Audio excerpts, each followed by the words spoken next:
Leave the premises. Now. The whisper hit Ethan's right ear alone, precise and chilling. He froze mid-step, scanning the entryway, but Madison and her parents were already fumbling toward the kitchen, trying to shut off the relentless flow of water. The faucet twisted in Madison's hands, but the water refused to yield. Gerald yanked at the fridge door as if brute force could help. Patricia's eyes widened, glued to the shadow sliding across the ceiling. Upstairs, the guest room projector flickered to life, throwing a figure's silhouette into the doorway. Patricia's scream shredded the villa's uneasy silence. "Ethan, call the police." He scrambled for his phone. But even if he got through, nothing would register. The house was perfect. No flaws, no malfunctions, just a system designed to make them feel trapped. The cameras showed Gerald gripping Patricia's arm. Madison's voice cracked over the audio feed. "I can't get the front door open." The smart lock imposed a 30-second delay, a tiny wall of tension. Ethan pulled at the handle, his shoulders tight with exertion. Finally a click, and they spilled onto the porch, blinking into the night. Not a single glance back. They were in their SUV, reversing down the gravel drive, taillights swallowed by the dark. I leaned back in my chair. Everything had gone perfectly. No chance for them to reclaim the narrative. Ethan thought he was arriving at a new property. He had walked straight into mine. The villa feed stayed open on my desk. The phone rang at 7:31 a.m. Sunday. "Ethan." I let it ring 3 times before answering. "Morning, son," I said, voice warm but neutral. "What did you do, Dad?" His words snapped like brittle glass. "The house went insane last night. Lights, water, voices. Everyone is traumatized." Patricia cried for hours. "Gerald, he thought he saw." He trailed off, caught in the memory of fear. "That sounds terrifying," I replied, letting sympathy ease my tone. "Did you call anyone?" "The police. They found nothing wrong." "Well, that's a relief." "Relief?" The venom in his tone spiked. "We didn't sleep." Gerald collapsed twice.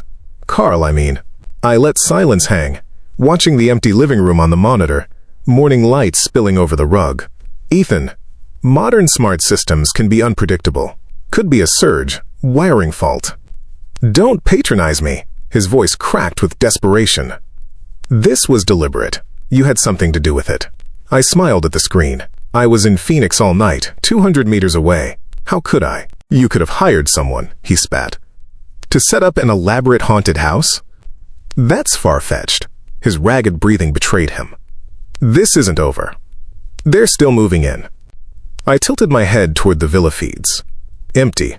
Waiting. Maybe the house doesn't like strangers. The silence stretched for 10 seconds. "I underestimated you," he admitted, voice lower now, edged with fear or something like it. Then the line went dead. If last night was performance, this morning was the review. They'd been rattled. But the show wasn't over. By 10 o'clock, the entryway camera flickered again. A white sedan pulled in. A man with a heavy toolbox stepped out. Ethan gestured toward the front door, exaggerated frustration written on his posture. The locksmith bent to the lock, then shook his head. "These aren't regular locks," he said. "Integrated smart systems, biometric scanners, wireless, backup power." "Can't you replace them?" Ethan asked. "Not without reprogramming the whole network. You need a tech specialist familiar with this system." I allowed myself a small smile. "Darren Miles. The only specialist within 200 miles who would take instructions from me." The locksmith left. Ethan lingered on the porch, hands on hips, staring at the dead lock. That night, I left every feed open. The house sat in darkness, alert. Monday passed in silence. By Tuesday, 8:03 p.m., tires crunched gravel. Ethan and Madison returned, alone this time. Madison stayed a step behind Ethan, arms folded, jaw tight. "Open up, Dad," Ethan demanded. I did. "We need to talk," I said. "By all means." I stepped back, letting them in. Madison's perfume cut sharp before her words. "This ends now," Ethan said. "Stop whatever you're doing and give us the villa." "Or?" I asked. "Or you'll never see us again. No visits, no holidays, no grandchildren." Once, that would have cut deep. Now, it was just data. "So that's a threat?" I asked evenly. "Yes, reality," he said. "You're alone. What need do you have for a place like that?" I glanced at them, interesting perspectives from people trying to claim what wasn't theirs. Madison's eyes flared. "We thought you'd be reasonable." "I am. I'm keeping what's mine." "You think you're clever?" Ethan stepped forward. "We'll sue you. Harassment. Emotional distress. We'll tell everyone." Based on what evidence? I asked calmly. The silence stretched. They didn't know yet. The battle wasn't about tech or fear. It was about law, and the paper walls were about to rise. Ethan's fists clenched at his sides. Madison's shoulders tensed. I watched them, calm, letting their panic stew in the space between us. You underestimate how prepared I am, I said. Everything you fear, it's already accounted for. You're insane, Madison hissed. Her words were venom, but also fear, and I understood that well enough. Fear can twist people into revealing truths they'd never otherwise admit. Maybe, I said softly, or maybe I'm just aware of reality. Ethan stepped closer, their energy sharp, attempting dominance. We'll see about reality, Dad. You can't keep us out forever. We'll find ways in. Lawyers, friends, anything. I leaned forward, letting the shadows of the living room dance across my face. You've already found your ways in, I said, voice low. But every step you take, I already anticipated. This villa isn't just bricks and wires. It's a story. My story. Your guests in someone else's narrative. And every narrative has rules. Madison's eyes widened. Rules? This is our inheritance, Dad. You can't. Can't? I interrupted. You think you're entitled because of paper? You're entitled because someone signed a check? No. Entitlement isn't about signatures. It's about understanding consequences. And right now, the consequences are not in your favor. Their silence was heavy. Ethan's jaw worked. He wanted to argue but lacked the structure, the logic, the power. They were trying to fight a system they didn't understand. Let's test your resolve, I continued. You see that lake behind the villa?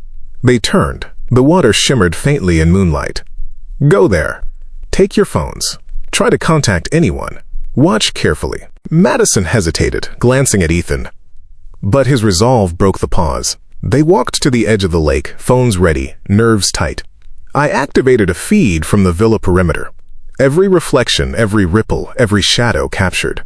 They didn't realize that even in open space, control can be maintained. The water's surface glimmered, revealing a subtle projection. Their own faces stared back, distorted, rippling. What?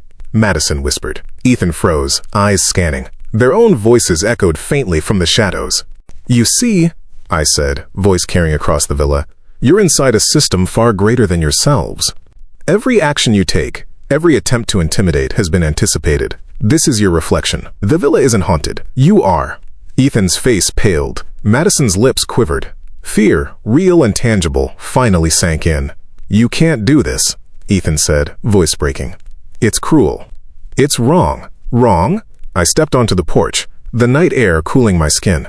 Wrong is failing to teach lessons that must be learned. You wanted the villa to be yours, unearned, without understanding. Now you know. They didn't respond immediately. Their minds raced, connecting every strange sound, every flicker of light, every misplaced shadow. And I let them stew. By Wednesday morning, they were exhausted, disheveled. They stopped speaking, stopped fighting, their bodies moved automatically, but their eyes held a new awareness. They realized control wasn't about threats or money. It was about foresight, preparation, and consequence. I walked through the villa, checking monitors, adjusting lights, letting the system breathe with life. A quiet orchestra of controlled chaos. Each camera, each sensor, each device, all in harmony.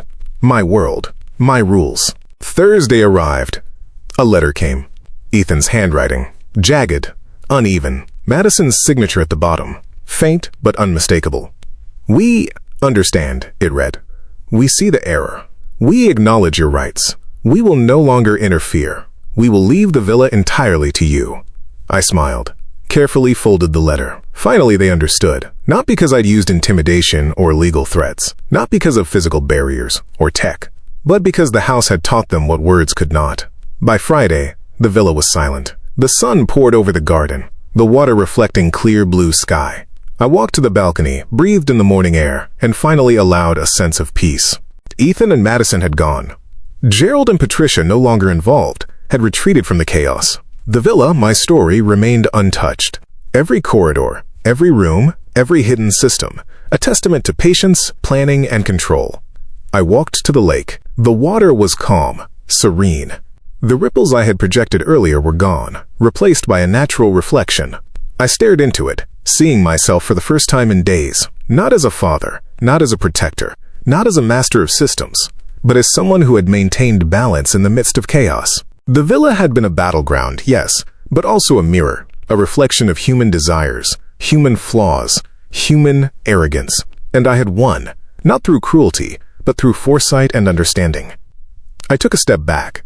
The sun climbed higher. Birds stirred in the trees. The villa, quiet and elegant, waited for no one. The story had been written, the lesson delivered. And now, the only movement was mine, walking slowly, deliberately, away from the edge, leaving echoes of fear and respect behind. No one returned. No threats, no regrets, only understanding. And that, perhaps, was the most profound victory of all.